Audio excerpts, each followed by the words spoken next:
Silahkan tanyakan di sekitar kita. Tanyakan orang mereka apa rahasianya. Mereka yakin kepada Allah. Allah yang membukakan, Allah yang memberikan rezeki, karena setiap anak itu ada rezekinya masing-masing. Assalamualaikum warahmatullahi wabarakatuh. Alhamdulillahirabbil alamin wa bihi nasta'inu ala umurid dunya waddin. Sallallahu ala nabiyina Muhammadin wa ala alihi wa sahbihi ajma'in. Amma ba'd. Saudara-saudariku kaum muslimin muslimat dimanapun berada, yang insya Allah di kesempatan ini dalam keadaan sehat walafiat serta dalam limpahan rezeki dan kecukupan, serta dalam lindungan Allah dan petunjuknya. Di kesempatan ini kita akan membahas tentang kekayaan, bahwa muslim itu harus kaya, harusnya kaya. Karena Islam mengajarkan bagaimana umatnya itu menjadi kuat. Islam mengajarkan bagaimana seorang muslim itu bisa mudah di dalam kehidupan dunia, selamat di akhirat. Banyak ibadah yang dilakukan itu keutamaannya dilakukan dengan kekayaan, dengan harta, dengan kekuatan. Walaupun secara faktanya banyak, mungkin kita katakan mungkin karena kita hanya mengrasir secara umum bahwa banyak umat Islam yang berada di bawah kemiskinan, termasuk negara-negara Islam yang tingkat kesejahteraannya di bawah rata-rata dunia. Namun jika kita melihat bahwa ajaran-ajaran agama kita, ajaran Islam itu mengandung kekuatan bagaimana umatnya bisa menjadi orang yang kaya, bisa mampu beribadah dengan kekayaannya. Bagaimana Nabi SAW dulu, para sahabat itu mencontohkan bagaimana kehidupan para zaman Nabi dan sahabat. Mereka dipenuhi dengan kekayaan, namun mereka tetap zuhud, tidak berpoya-poya. Mereka gunakan harta mereka untuk di jalan Allah, untuk mempermudah jalan menuju Allah. Di sini kita membahas judul besarnya tadi, Muslim itu harus kaya. Di kesempatan ini kita mengambil satu ayat di surat An-Najm ayat ke-48. A'udzubillahi minasyaitonirrajim. Wa annahu huwa aghna wa aqna. Bahwasanya dia yang memberikan kekayaan dan memberikan kecukupan. Di banyak terjemahan bahwa ayat ini menjelaskan Allah memberikan kekayaan dan memberikan kecukupan. Ini agak unik dibandingkan dengan ayat-ayat yang lain yang biasanya berlebih di antonim. Sehingga ada ulama yang menafsirkan bahwa ayat ini dia yang memberikan kekayaan tapi juga menyempitkan rezeki. Seperti Imam At-Tabari, di mana beliau juga membaca ayat ya'bidu wa yabsutu, menyempitkan dan melapangkan rezeki. Namun secara umum ulama dan banyak di terjemahan itu menyebutkan bahwasanya dia memberikan kekayaan dan memberikan kecukupan. Sehingga para ulama yang lain ini menyebutkan bahwa al-ghna ini menjadikan kepemilikan yang dapat kami miliki, yaitu ada yang lebih menyebutkan ini ridho. Ridho, mencukupkan, ridho terhadap kekayaan yang diberikan. Jadi ini kemurahan Allah. Allah berikan kekayaan, tapi beliau sambung dengan kecukupan, bukan dengan kemiskinan. Allah tidak menyebutkan kemiskinan.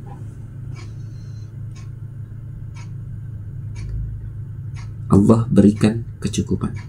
Ini bisa kita lihat di dalam kehidupan kita sehari-hari. Dia tidak kaya, tapi dia juga tidak miskin. Allah beri kecukupan kepada mereka. Kita mungkin sering dengar kejadian ataupun ada di sekitar kita. Ada seorang janda atau seorang ibu yang membiayai tunggal di tulang punggung keluarga. Kita katakan janda, memang mungkin suami sudah tidak ada ataupun pergi meninggalkan, ataupun orang tua wanita yang menjadi tulang punggung keluarga menghidupi anak-anaknya. Ada yang 1, ada yang 2, 3, 4, 5, bahkan 6, 7. Walaupun statusnya janda, tapi dia bisa menyekolahkan, bisa dia mengkuliahkan sampai selesai semua anak-anaknya. Ada yang mungkin hanya pemulung, mungkin ada yang hanya petani, mungkin ada yang mungkin jualan biasa, jualan sayuran di pasar, ada yang jual kelontong dan lain sebagainya. Ada yang petani biasa, ada yang mungkin tukang jual serapan. Tapi anaknya semua bisa ia kuliahkan.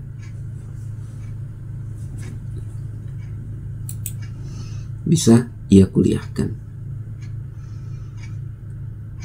Ada sebuah kisah juga bagaimana seorang yang punya pendapatan dari hasil jualannya, dia hanya dapatkan 200.000 per bulan. Secara logika, bagaimana ia bisa, jangan katakan menyekolahkan, jangan katakan mengkuliahkan, untuk hidupnya sehari-hari saja mungkin ini bisa jauh dari kata mudah. Tapi Allah cukupkan rezekinya. Ia bisa kuliahkan anaknya, ia bisa sekolahkan anaknya. 1, 2, 3, 4, 5. Bisa kita lihat di sekitar kita. Berapa pula orang yang mungkin ekonominya jauh di atasnya, tapi tidak mampu menyekolahkan dan mengkuliahkan anaknya. Tapi mereka yakin, mereka mau, mereka bisa menyekolahkan anak-anak, walaupun hanya seorang ibu tunggal yang tulang punggung keluarga, seorang janda yang mungkin ditinggal suaminya, bisa menyekolahkan, mengkuliahkan anaknya selesai. Dan mungkin sebagian ada yang mungkin di pemerintahan, ada yang di swasta, tapi mempunyai pekerjaan, mempunyai kekuasaan. Padahal secara ekonomi, secara kekayaan tidak mungkin bisa menyekolahkan dan mengkuliahkan. Apa rahasianya? Allah Maha Kaya.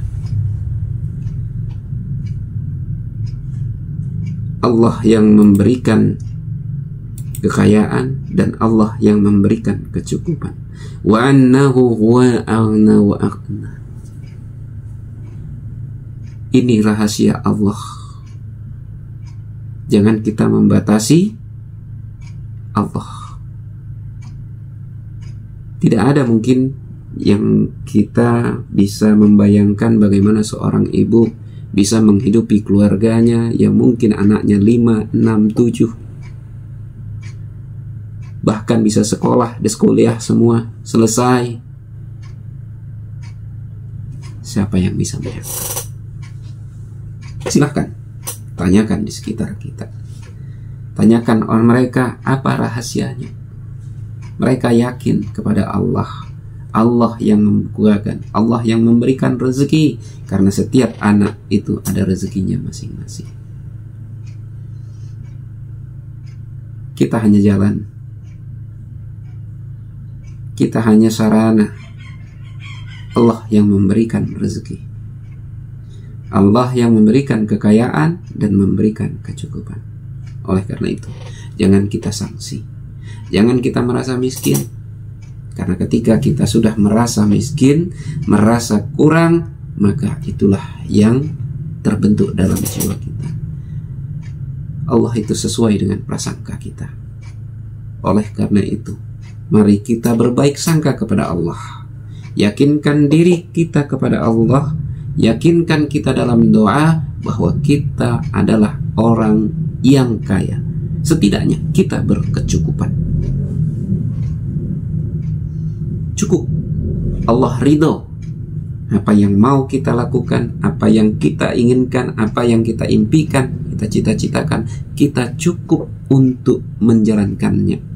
Kita cukup untuk melaksanakannya. Kita bisa mencapai cita-cita yang kita inginkan. Mudah-mudahan ini bermanfaat bagi kita semua. Mudah-mudahan tidak ada kita umat Islam yang merasa kita lahir memang untuk miskin. Tidak. Kita mempunyai waktu yang panjang, kita mempunyai hari yang sama untuk berusaha. Kita yang merubah diri kita sendiri. Mudah-mudahan Allah akan, insya Allah kita akan diberikan kecukupan, kekayaan dari Allah, dan apapun keinginan, cita-cita kita itu bisa tercapai. Dan di sekitar kita ini ibu-ibu yang menjadi tauladan, bisa menyekolahkan anaknya 3, 2, 1, ataupun akan 4, 5, 6, 7 anaknya bisa sekolah semua. Ini bisa memotivasi kita semua. Banyak contoh, banyak, apalagi sekarang di internet itu banyak bisa kita lihat contoh-contoh. Oleh karena itu, jangan takut kita bermimpi, jangan takut kita bercita-cita, jangan pernah kita membatasi doa kita kepada Allah. Mintalah kepada Allah, insya Allah dikabulkan. Mudah-mudahan bermanfaat bagi kita semua, khususnya bagi kami secara pribadi.